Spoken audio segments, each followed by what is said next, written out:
Dos. Bueno, vamos a continuar. Esta ya es pues la segunda parte de la clase que me tocó de clínica. Como pueden ver, la clínica no es fácil, hablando de la endocannabinología, hablando de la medicina basada con cannabinoides. Se requiere de mucha precisión, se requiere a veces de mucha paciencia y sobre todo de un entendimiento muy particular de cada uno de nuestros pacientes. Vamos a hablar entonces de la seguridad y tolerabilidad de la planta del cannabis. Hoy día, y es algo que muchos de mis colegas médicos debaten y siguen debatiendo, ¿no? Pues que el cannabis es una sustancia muy peligrosa, ¿no? Que es una sustancia con una toxicidad alta y que por eso se encuentra hoy día, pues ahora sí que en estas listas de medicamentos peligrosos. Número uno, pues hay que recordar que la Organización Mundial de la Salud hace algunos meses, y realmente no mucho tiempo, determinó y colocó a la planta y además al cannabidiol, lo saca por completo ya de ese listado y tenemos otras moléculas de la planta como productos farmacéuticos o medicamentosos que tienen realmente una indicación precisa ya determinada por la Organización Mundial de la Salud. Hoy día, ¿sí? No se conoce una muerte por letalidad, una letalidad por consumo o intoxicación de cannabis. Lo que se sabe y los estudios clínicos que hay de muerte con productos o medicamentos derivados del cannabis, generalmente pues conllevan y tienen pacientes en su haber con complicaciones varias o bien pacientes que han estado bajo consumo de diferentes sustancias, alcohol, tabaco, cocaína, heroína, cristal, otros enteógenos. Entonces, no se conoce hoy una intoxicación o una muerte por intoxicación de cannabis en humanos, y como ustedes pueden ver en ratas, que sí se puede medir y que se pueden hacer estos estudios, la dosis letal va de 800 a 1900 miligramos por kilo de peso por vía oral, ¿sí? Para que más o menos dimensionemos cuál es esta cantidad que puede ocasionarle la muerte a las ratitas, ¿sí? Y no se han registrado casos de muerte en estudios hechos en monos tras administrar hasta 9000 miligramos por kilo por vía oral. Es una cosa muy, muy importante que nos habla de esta gráfica que ya han revisado con el doctor Suárez, que ya han visto seguramente en varios espacios académicos, porque pues aquí observamos cómo cannabis está pues de primeras, ¿sí? Como un medicamento donde la dosis letal pues está prácticamente en 1000. No hay informes de muertes atribuidas a una sobredosis de cannabis ni medicinal ni recreativa. Y sin embargo, pues vemos que la dosis para conseguir la muerte en pacientes que han consumido heroína, dátura o el propio alcohol, pues es una dosis donde el paciente sí puede llegar a sufrir pues de la muerte por este tipo de intoxicaciones masivas. Sin embargo, pues la cannabis sí es una planta, sí es una sustancia que tiene efectos secundarios, y los efectos secundarios los conocemos de forma recreativa como estos efectos que buscamos cuando la inhalamos, cuando la consumimos en un comestible, que es pues esta alteración de nuestro estado de conciencia donde sentimos que las cosas van un poco más lentos, donde vemos este estado de relajación, donde muchos pacientes lo utilizan incluso para poder crear, tener su creatividad un poco más activa. Muchos pacientes con déficit de atención e hiperactividad lo han empezado a consumir desde épocas muy, muy tempranas, porque eso les ayuda a enfocar, a poder terminar sus tareas, a poder hacer su vida. Y bueno, esto se considera en medicina un efecto secundario, ¿sí? Entonces, a partir de todos estos elementos que les acabo de decir, pues nosotros vamos a ir observando en nuestros pacientes qué tan cómodos se sienten con estos efectos, qué tanto lo toleran, porque pues una cosa es estar, perdón la palabra, pero pacheco unas horas, y la otra es vivir pacheco, porque con eso pues se te quita el dolor, se te quita la molestia. Y la importancia de conocer hasta dónde vamos a llegar con estos efectos secundarios es lo que nos va a dar muchas veces la diferencia de una buena calidad de vida con nuestro paciente a una calidad de vida mermada por los efectos secundarios de la cannabis. ¿Okay? Entonces, ¿cuáles son los efectos secundarios agudos más conocidos? Sedación, euforia, disforia, miedo a morir, sentimiento de la pérdida de control, alteración en la memoria, alteración de la percepción y el tiempo, y en algunas de las ocasiones, cuando la dosificación es muy alta, pues alucinaciones. En el caso de que estos síntomas sean intensos, lo que recomendamos, ¿no? Y esto es, nos llegan al consultorio muchos pacientes con una intoxicación aguda, lo que tenemos que hacer es aislar al paciente, ayudarle a hidratarlo, ponerlo en un lugar cómodo, ofrecerle algo de comer y esperar a que pase el efecto, que se elimine y que se metabolice por completo en ese individuo. Pero sí hay, aunque muchos pues no, digamos como que no le tienen miedo, sí vemos pacientes que son mucho más reactivos, que son más sensibles, y donde cantidades a lo mejor hasta pequeñas de THC pueden llegar a hacer presentar este tipo de crisis, este tipo de intoxicación aguda, de mal viaje, de mala sensación, de paranoia, que lleva a los pacientes a la sala de urgencias, repito. Las funciones cognitivas y motrices también se ven atenuadas y se puede llegar a observar una discreta disminución de la capacidad psicomotriz hasta luego de 24 horas de la administración de THC. Entonces, por eso es tan recomendable, y en países donde ya se ha legalizado para consumo de adulto responsable o para consumo recreativo, se solicita de la manera más atenta que la gente pues no maneje, que no vaya en una bici, en una moto o en un, obviamente, en un auto, para evitar accidentes, ya que ustedes saben, el THC afecta de forma importante la parte occipital, que tiene que ver con el equilibrio y que tiene que ver con la capacidad visoespacial, lo que a su vez pues, puede ocasionar que tengamos un accidente automovilístico, porque no medimos, no sabemos, perdemos muchas veces la orientación, y eso puede resultar en accidentes. Entonces, estos son los efectos secundarios que conocemos de forma, digamos, común.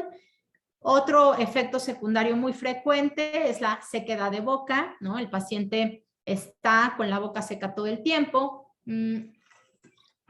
Hay alteración de los movimientos, relajación muscular.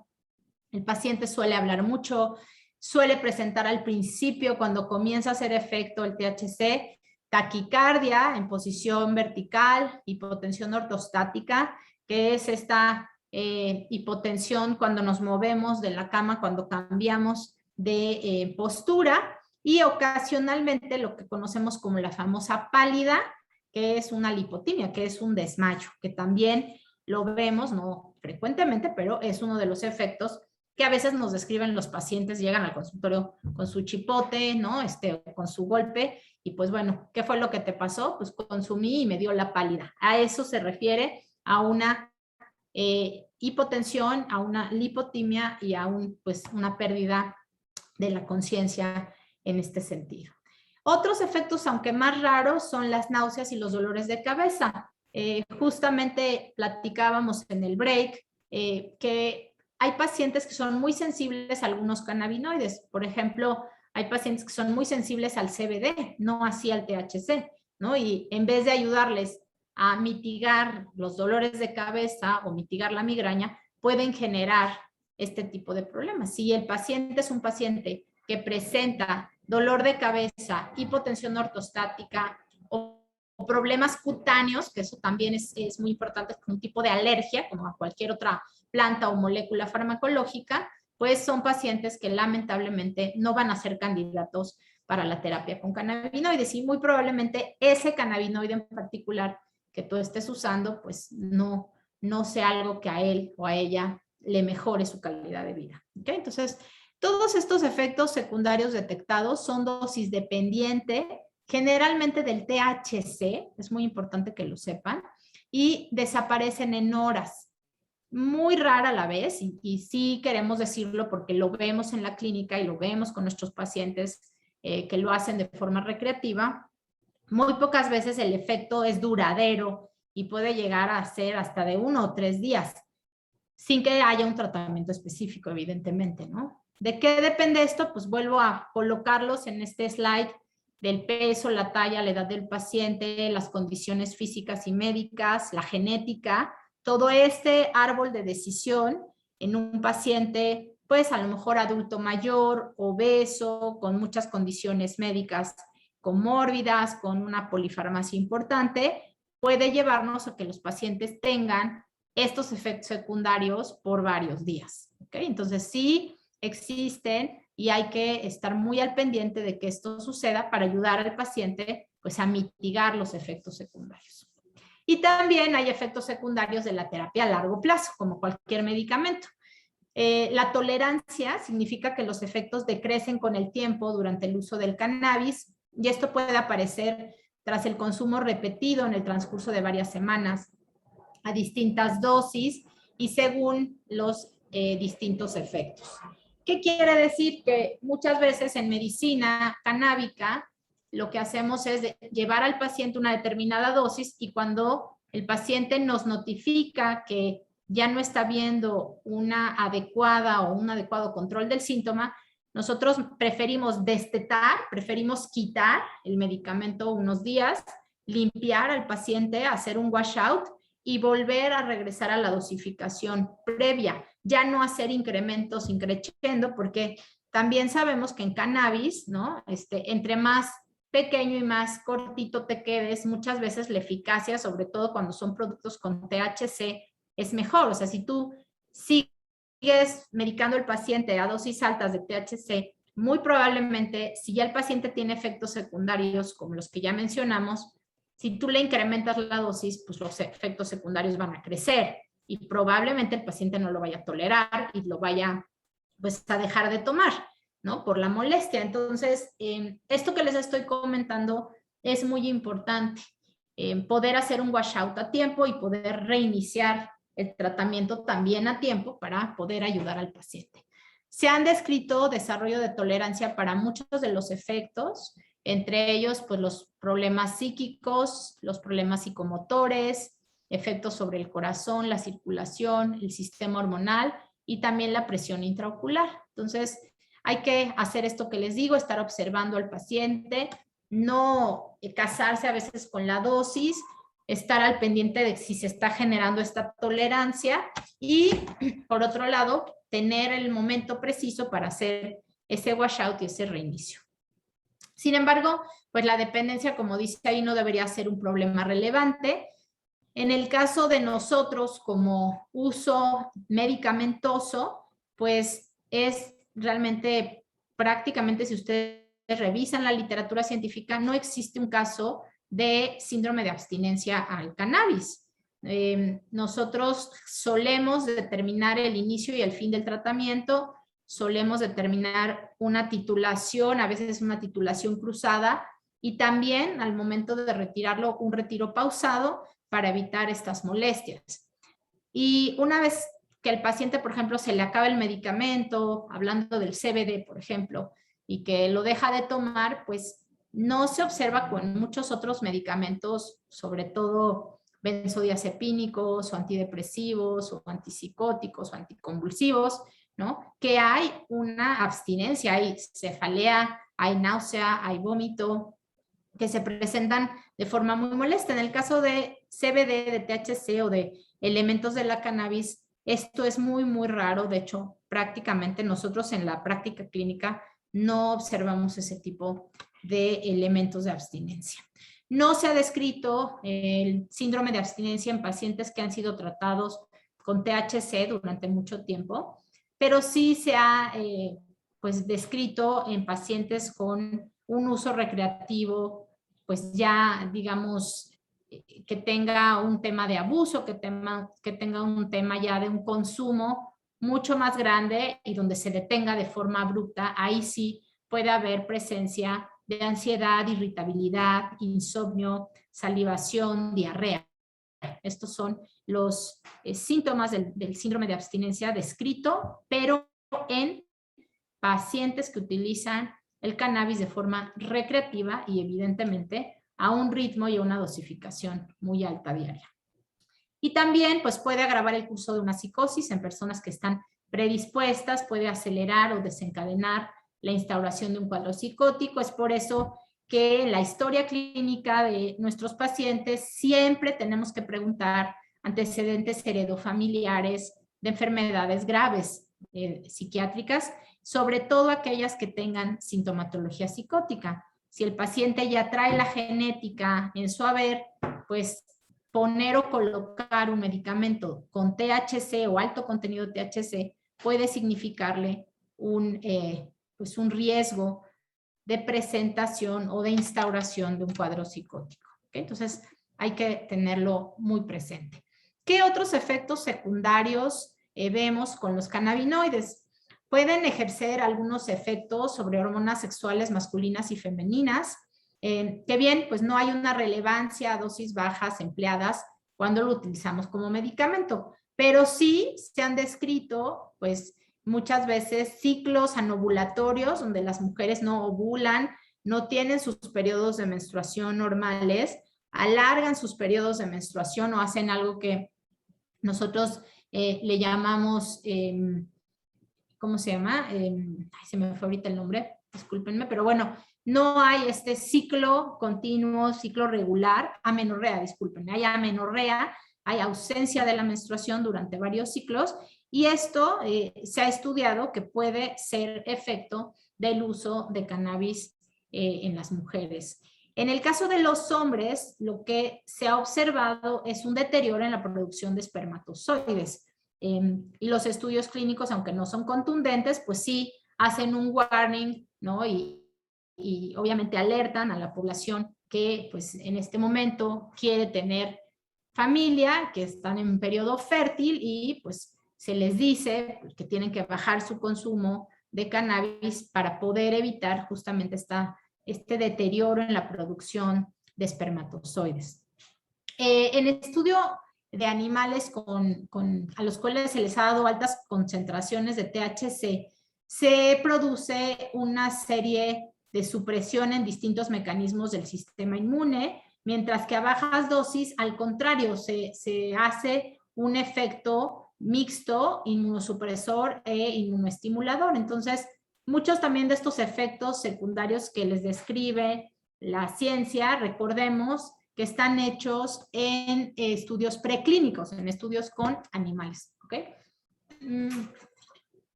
Vuelvo a repetir, los efectos adversos o los efectos secundarios de la cannabis pues son dosis dependiente.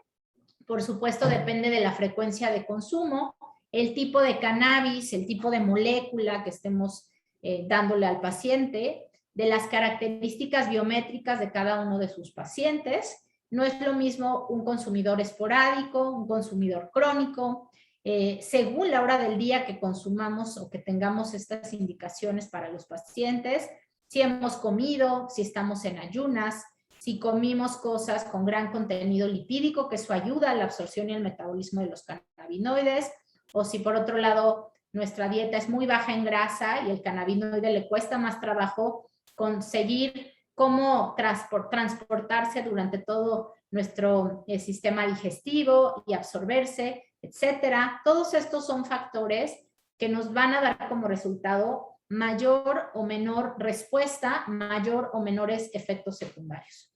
Como todos sabemos, pues el uso crónico de cannabis también puede llegar a generar cierta tolerancia y las dosis deben de incrementarse cada cierto tiempo para obtener el mismo efecto o, ya lo mencioné, generar un washout, generar un lavado que permita que los receptores endocannabinoides vuelvan a estar activos, vuelvan a estar ávidos y vuelva a haber una respuesta importante con esto.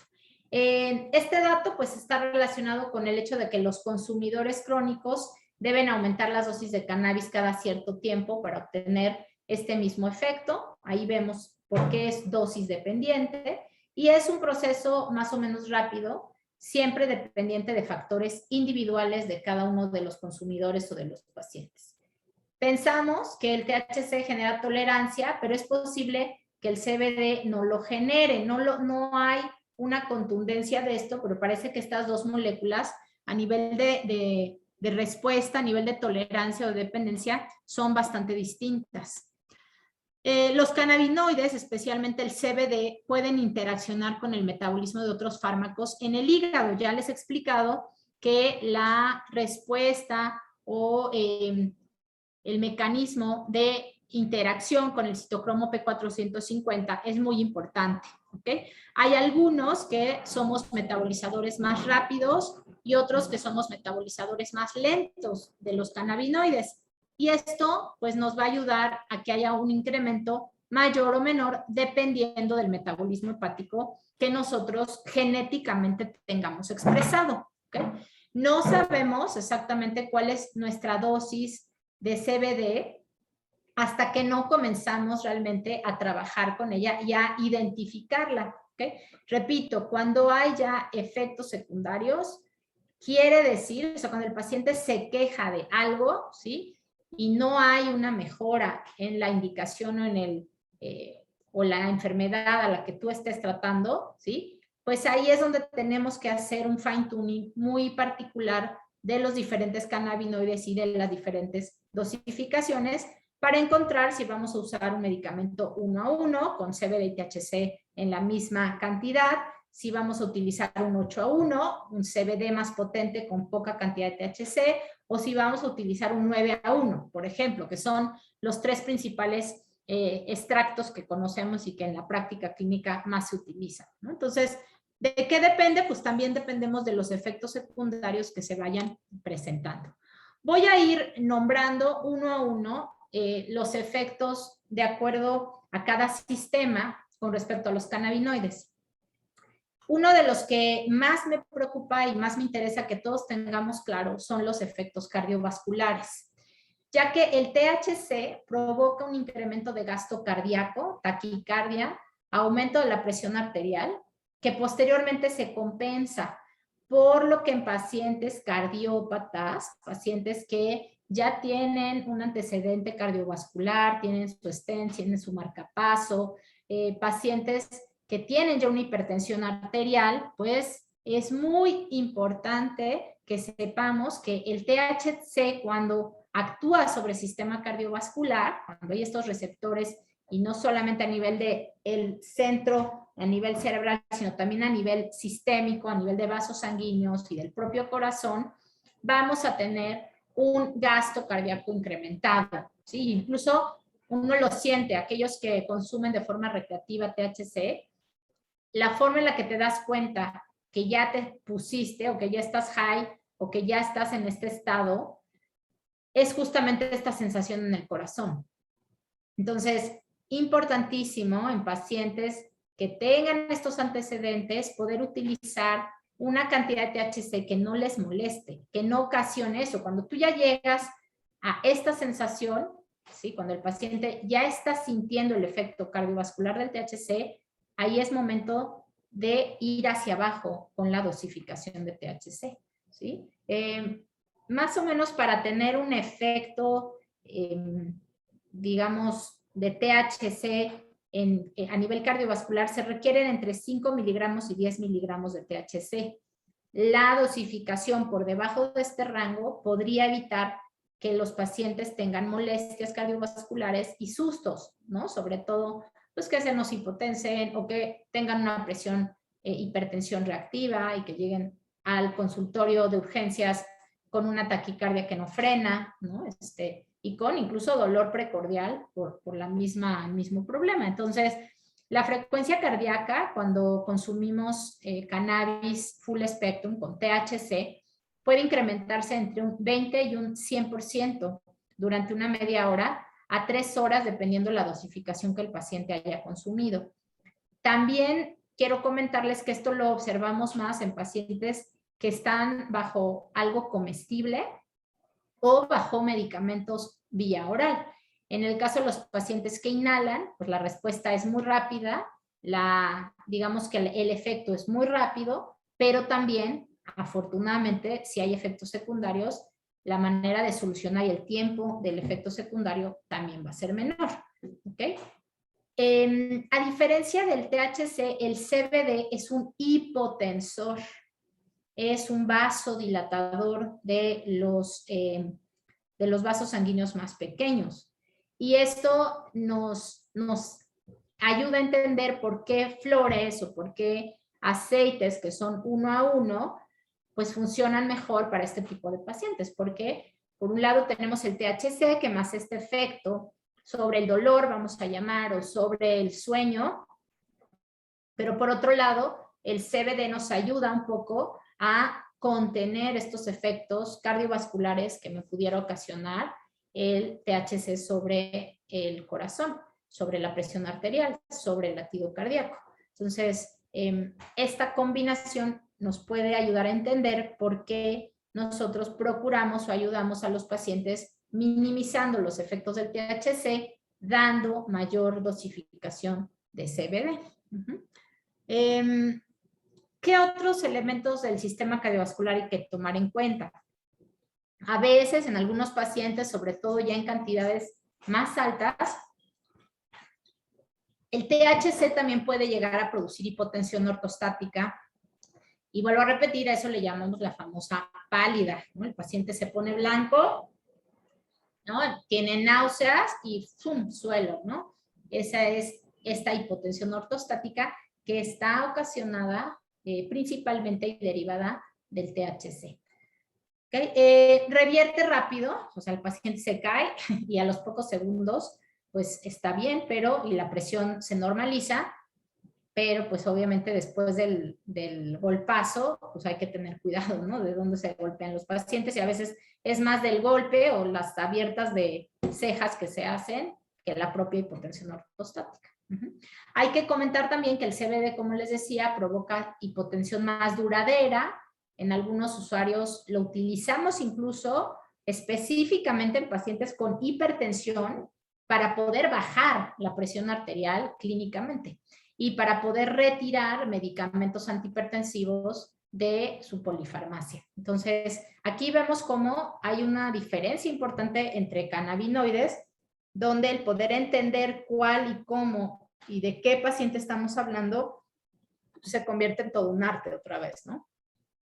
Efectos gastrointestinales. Pues, ¿qué pasa con los cannabinoides a nivel de este sistema? Los cannabinoides, principalmente, importante que lo sepamos, inhiben la secreción del jugo gástrico y el vaciado gástrico se vuelve más lento, ¿ok? Entonces, eso hay que tomarlo en cuenta porque a veces la gente da cannabinoides y no modifica la dieta de los pacientes. Y si tú no haces un tratamiento holístico, un tratamiento integral, un tratamiento reintegrativo, pues lamentablemente te quedas corto y los efectos secundarios te ganan y pues al paciente le ocasionas más molestias. Entonces aquí es importante comprender esto para poder hacer modificaciones en la dieta, poder incrementar la hidratación en el paciente, ¿no? Y ayudarle pues a lidiar con estos efectos secundarios que son molestos. Algunos pacientes no se sabe por qué, hay o a los que les causa un estreñimiento importante, sobre todo el CBD, o a los que les causa una diarrea a partir de cierta dosis, y ambos elementos, ambos cannabinoides, THC y CBD, pueden ocasionar problemas de diarrea o de estreñimiento crónico. Entonces, pues es también cuestión de entender y cuestión de ir viendo la dosificación, y por eso tener muy claro esta educación al paciente de la presentación de eventos adversos para poder identificar cuál es la dosis exacta. Y bueno, todos ya revisamos en la clase de sistema endocannabinoide que si hay un elemento de nuestra fisiología que tiene más receptores, tanto CB1 como CB2, pues es que es el cerebro. Y hay que tener en cuenta pues que el efecto psicoactivo, en el caso de utilizar sobre todo THC con finalidad terapéutica, no es un efecto deseable en la mayoría de las ocasiones. ¿A qué me refiero? Pacientes geriátricos con dolor crónico, ¿sí? Y pues tú quieres paliar el dolor y ya le pusiste un elemento con CBD, el dolor no se controla con la antiinflamación y decides colocar THC en el paciente. En un paciente geriátrico, pues que le ocasionas, ¿no? Este efecto psicoactivo, pues puedes provocar que se caiga, porque hay, recordemos, hay un elemento de postura, de estabilidad, ¿no? Que pues a nivel del cerebelo se ve afectada con el THC y un paciente viejito si se cae, pues se puede romper la cadera y eso, las complicaciones de tenerlo postrado en cama, pues pueden llevarlo a la muerte. Entonces, hay que tener mucho cuidado en lograr este efecto psicoactivo y como dicen muchos de nuestros maestros, siempre tratar de mantener nuestras dosis por debajo de ese efecto psicoactivo. ¿Okay? Una vez que se presenta el efecto psicoactivo, quiere decir que ya te pasaste, digamos, ¿no?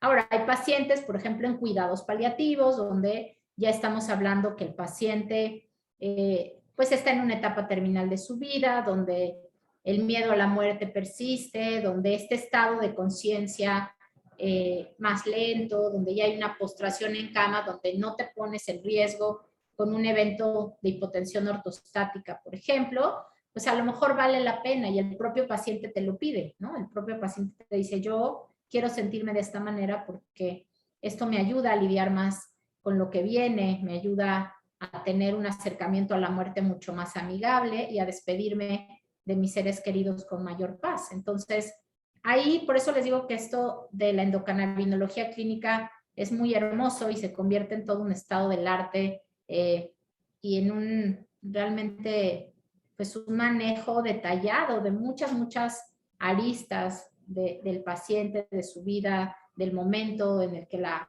enfermedad lo esté pues atacando, que lo esté minando y qué tipo de elementos puedo yo combinar para hacerle la vida mejor. ¿Okay? Entonces, los elementos a nivel cerebral, pues también muchos de los pacientes se quejan de alteraciones a nivel de la memoria inmediata, que esto se acentúa con dosis altas de THC, pero que son reversibles al dejar el consumo o el uso terapéutico, o muchas de las ocasiones lo que hacemos nosotros es agregar más CBD a las fórmulas para poder mitigar esta afección a nivel de la memoria inmediata. ¿Okay?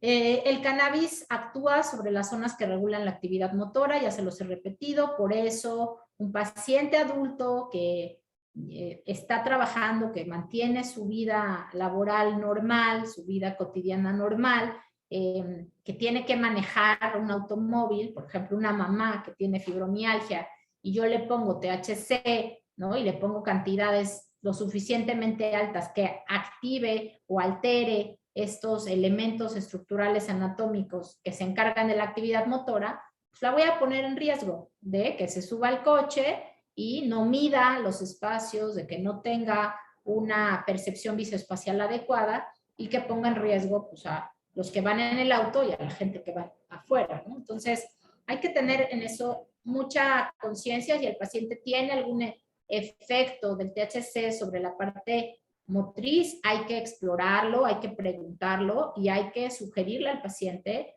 que deje de manejar, que utilice un Uber, que se mueva de otra manera, pero que no maneje maquinaria pesada. ¿Okay? Hay densidad elevada de receptores CB1 en el cerebelo, ¿sí? Fundamentalmente, vuelvo a repetir, esto regula la coordinación motora, el equilibrio, por la que la intoxicación aguda pues, nos puede llevar a una descoordinación y por ende pues, a un accidente. ¿Okay?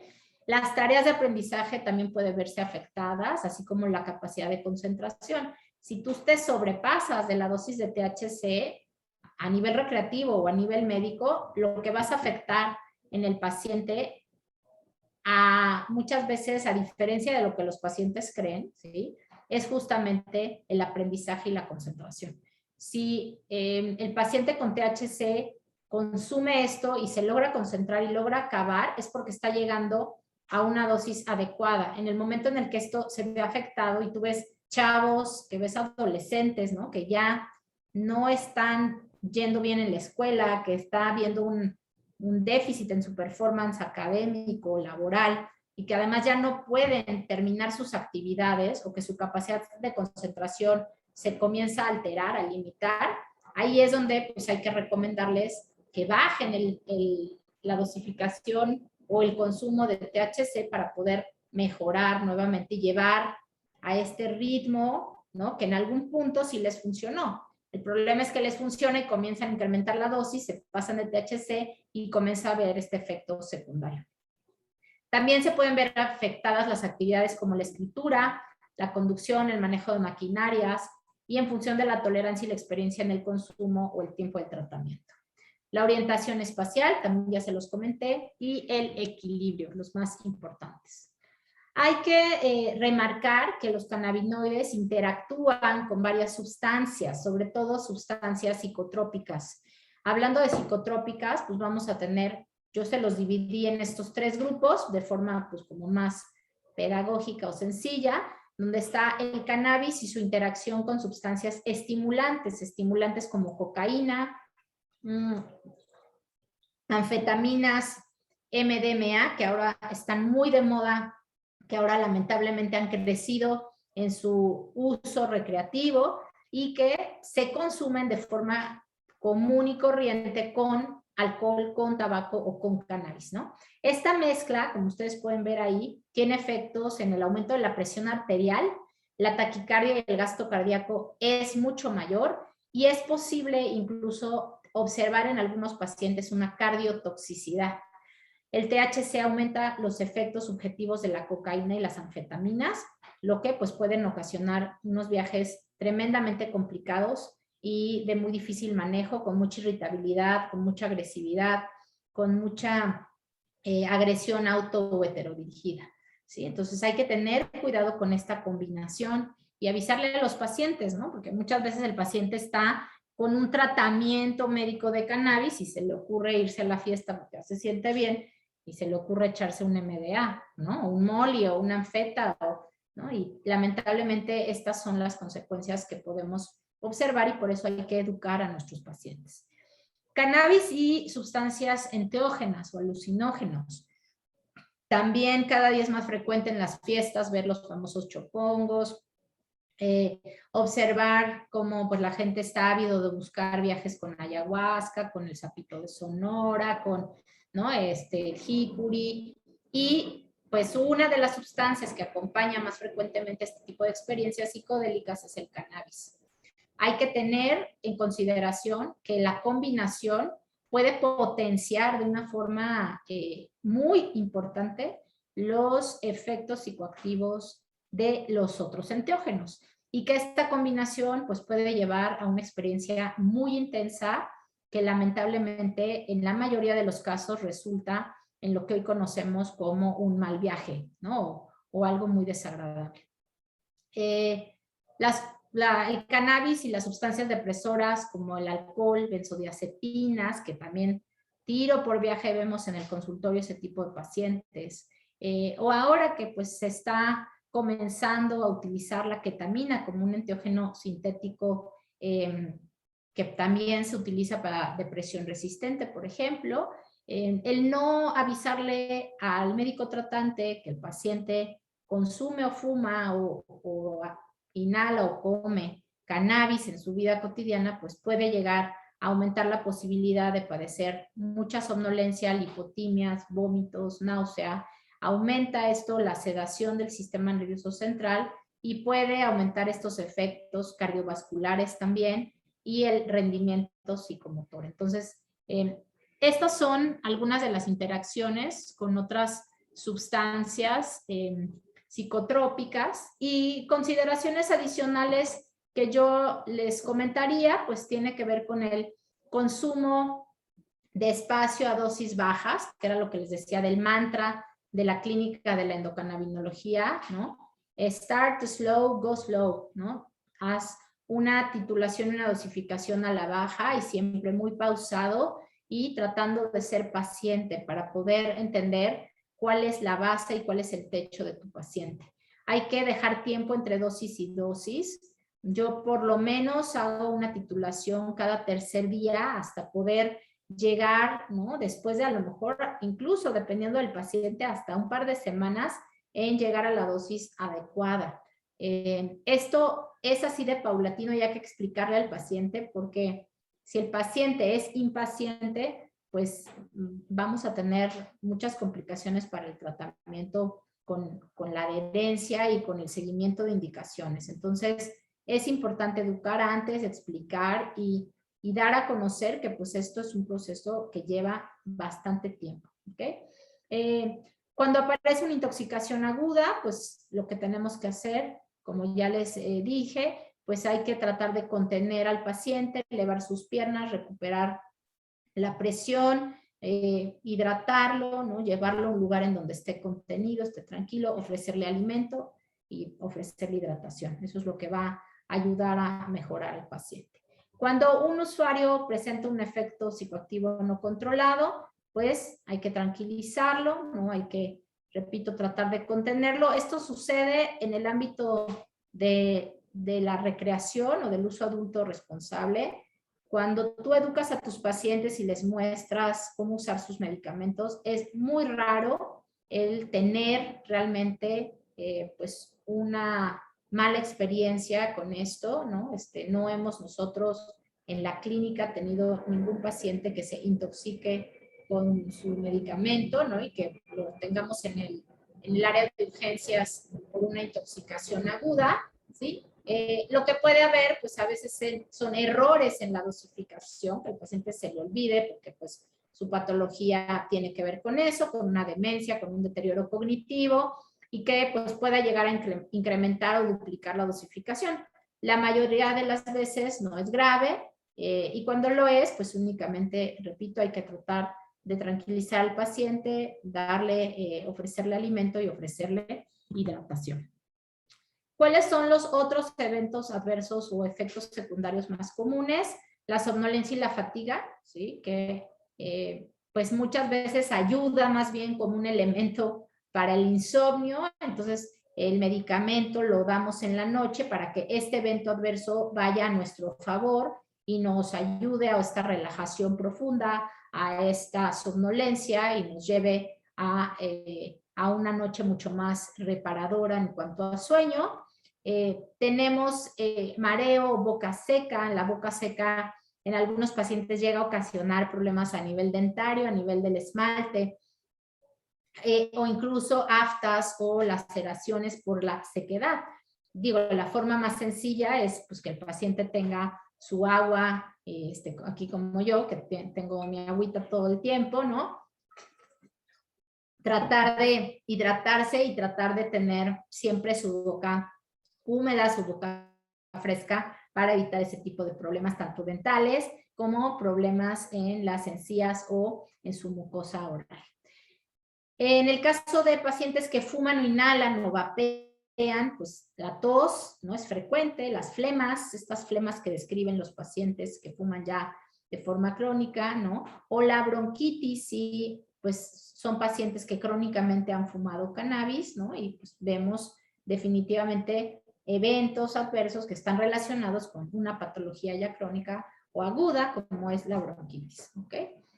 Sí es cierto que el THC con dosificaciones más altas nos puede dar como resultado crisis de ansiedad. Por eso, en pacientes con trastornos de ansiedad generalizada, no utilizamos THC de primera mano. Tratamos de utilizar primero cannabidiol, usar ese efecto ansiolítico y posteriormente, si vemos que el paciente requiere una estimulante anímico, requiere algo más antidepresivo, pues agregamos el THC a la formulación. Pero pues la ansiedad es uno de los eventos adversos más comunes del consumo de cannabis. Las náuseas, ¿no? Los efectos cognitivos, no recuerdo, esta memoria a corto plazo fallida, ¿no? Son algo que también se considera un evento adverso relacionado con el uso de cannabis, ¿ok? ¿Qué otros están asociados más con el THC y son dosis dependiente? Pues tenemos justamente sobre todo esta parte cognitiva, esta parte del cambio del estado del ánimo, ¿no? Y por eso volvemos a ser tan insistentes en el mantra de empezar bajo e ir despacio. Start slow, go slow, ¿ok? Hay que también tener en cuenta que para poder mejorar o como el antídoto del THC es el CBD, y este antídoto, ¿sí?, pues nos ayuda también a poder manejar clínicamente al paciente, elevando los niveles de CBD, de cannabidiol, para mitigar los efectos del THC. ¿Okay? Entonces, estas son las guías del Colegio Médico de Familia de Canadá, donde pues te dice quiénes son pacientes en donde tenemos que tener cierto cuidado o cautela para colocarlos dentro ya del esquema de una medicina basada en cannabinoides. Pacientes menores a 25 años, ¿no? ¿Por qué? Y creo que el doctor Suárez se los comentó en su clase. El sistema nervioso central tiene un proceso de maduración, un proceso donde el sistema incluso endocannabinoide llega a un culmen, y muchas veces el colocar sobre todo THC previo a esta edad donde ya se formó el cerebro, donde ya las neuronas y el sistema nervioso central está bien maduro, ¿sí?, pues puede ocasionar efectos pues deleterios, sobre todo en la parte cognitiva, en la parte ejecutiva. Por eso no se recomienda utilizar sobre todo THC en niños o adolescentes, y en el caso de Canadá, pues la recomendación es que se utilice por encima de los 25 años. ¿Okay?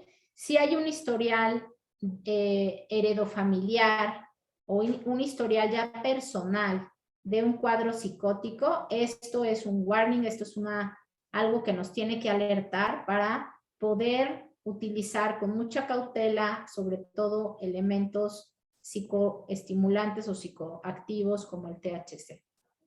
¿Ok?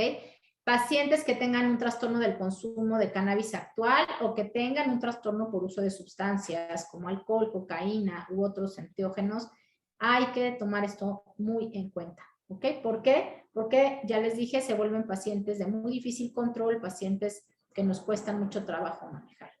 Pacientes embarazadas que planean estar embarazadas o que están amamantando, porque pues, los cannabinoides sí cruzan la barrera hematoencefálica, sí pueden tener un efecto en el feto, en el embrión, sobre su sistema endocannabinoide aún en formación, aún inútero, y por ende, pues lo que nos han recomendado, claro que hay que tener también cierta, pues ahora sí que cierta conciencia y carácter de análisis para saber si una mujer embarazada que está con un trastorno obsesivo compulsivo, un trastorno de ansiedad, y con eso está controlando su padecimiento grave, ¿no? Y si tú le quitas el medicamento, pues muy probable el riesgo-beneficio pues sea mucho más a favor de mantener a la madre sana, ¿no? Y no a la madre en un riesgo que conlleve incluso el suicidio en este caso, ¿no? Entonces, hay que usar nuestro criterio, hay que usar nuestro ojo clínico para poder determinar en casos muy particulares en dónde sí y en dónde no. Debe autorizarse con mucha precaución en pacientes que fuman tabaco. Recuerden que esta guía es canadiense, donde sí se permite el uso de flor seca, inhalada o vapeada para usos medicinales. En México no, pero en pacientes que ya usan la planta o que fuman, ¿no? Pues hacer esta recomendación, hacer esta vigilancia, ¿no? Pues tiene que ir acompañada de un warning, de una precaución sobre el tema pulmonar. Todo lo que se combustiona, todo lo que entra a los pulmones en forma de humo, en forma de gas, pues puede ocasionar una inflamación o un daño permanente en los pulmones. Entonces, factores de riesgo, que ya lo comentamos, en enfermedades cardiovasculares también son pacientes que hay que tomar muy en cuenta y tratar con mucha precaución. Pacientes que son grandes consumidores de alcohol, pues son pacientes bien difíciles de por sí, ¿no? Pacientes muy complicados, o pacientes que están tomando medicamentos sedantes. Hablo de benzodiazepinas, antidepresivos, ansiolíticos, antipsicóticos, anticonvulsivos. También estos pacientes, pues hay que estar muy al pendiente de si elegimos de primera mano, pues estas medicinas. Estas guías son las de Health Canada, muy parecidas, por eso no las voy a repetir y pararía, Eli, aquí. Creo que hablar de seguridad y tolerabilidad también nos llevaría muchísimas horas, pero creo que es importante dejar claro que tener un medicamento a la mano, una alternativa farmacológica novedosa como es el cannabis, pues también nos tiene que llevar inmediatamente a pensar que hay que estar al pendiente de estos efectos secundarios, de estos eventos adversos, ¿no? Y que pues hay que cuidar mucho a nuestros pacientes en ese sentido para poder realmente conocer cuál es la dosificación indicada, la dosificación que va a traer un beneficio en la calidad de vida del paciente. Muchas gracias, Eli. No sé si haya alguna pregunta de la audiencia. Tenemos unas cuantas preguntas por el chat, por favor, doctora. Adelante. Preguntan, ¿qué otros cannabinoides están siendo analizados por su potencial terapéutico aparte del THC y el CBD? Pues se conocen cerca de 150 cannabinoides hoy día.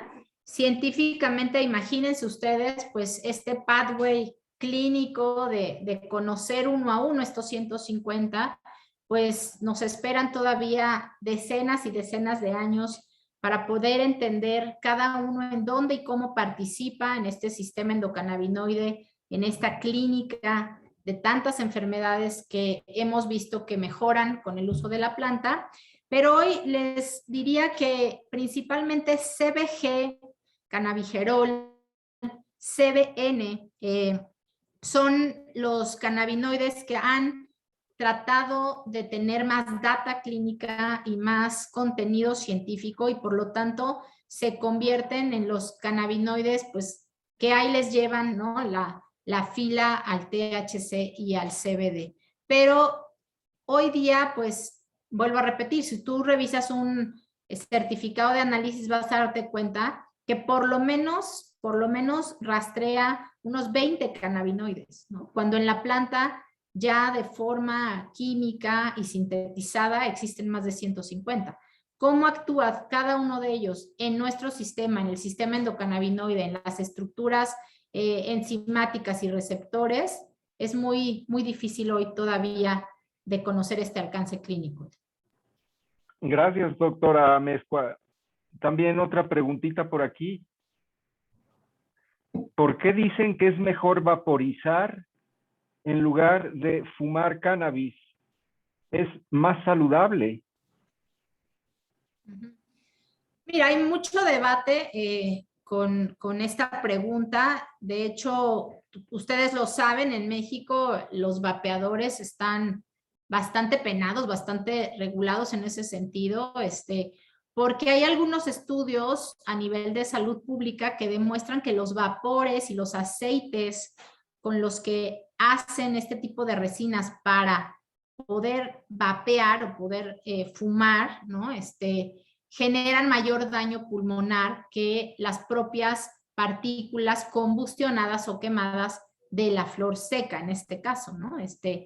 Lo que sí sabemos es que la diferencia entre el tabaco y el cannabis fumado y la patología estructural o histopatológica que hoy se demuestra, pues sí es sumamente diferente. O sea, el daño pulmonar que ocasiona la nicotina y todo lo que contienen los elementos de un tabaco, sobre todo un tabaco industrial, no, no un tabaco orgánico como lo vemos hoy día cada vez más frecuente, ¿no? Es un daño bastante importante, cosa que no hemos visto y que no han logrado demostrar con el uso de cannabis fumado. Muchos de los científicos y los médicos que usan hoy cannabis te dicen que es mejor utilizar la flor seca, pero llevarla por medio de un proceso de inhalación, ¿sí? Que no sea un proceso de combustión, sino que sea un proceso de vaporización, es decir, calientas los cannabinoides, los descarboxilas, pero no llegas a quemar la flor, ¿no? Y eso parece ser una vía muchísimo más segura, muchísimo más completa para poder llevar los cannabinoides a la vía inhalada. Pero, repito, pues también en eso estamos muy en pañales, la información científica todavía es escasa y para allá va, digamos, caminando un poquito la investigación. Alguien más pregunta por aquí que si podría estar contraindicado el uso de cannabis medicinal en algunas afecciones o en el caso de embarazos. Otra vez, no hay una contraindicación radical del uso de cannabis. Voy a volver a ponerles aquí simplemente para tenerlo otra vez muy en claro. Esto es lo que el Colegio de Médicos de Canadá y Health Canada nos coloca como los warnings, como las cosas que debemos de procurar. En mujeres embarazadas no hay una contraindicación absoluta, sin embargo, pues tenemos que colocar en la balanza el riesgo y beneficio para el feto, para la madre o para el niño, ¿no? Que le esté dando el cannabis al paciente. Recuerden que no, en medicina no existen las enfermedades, existen los enfermos, ¿no? Y aquí dependiendo de cada individuo, pues es como tenemos que ir moviéndonos con nuestro sentido común para poder decir sí o no, ¿no? Cannabis en este paciente en este momento de su vida. No hay una contraindicación sine qua non para el uso de cannabis, sin embargo, hay estos criterios de selección donde se coloca un riesgo asociado en cierto grupo de pacientes, pacientes jóvenes, pacientes embarazadas o en periodo de lactancia, pacientes que tienen antecedentes heredofamiliares de psicosis o enfermedad mental grave, y pacientes que tienen una enfermedad respiratoria ya concomitante o una enfermedad cardiovascular grave. Muy bien, pues esas son todas las preguntas, doctora.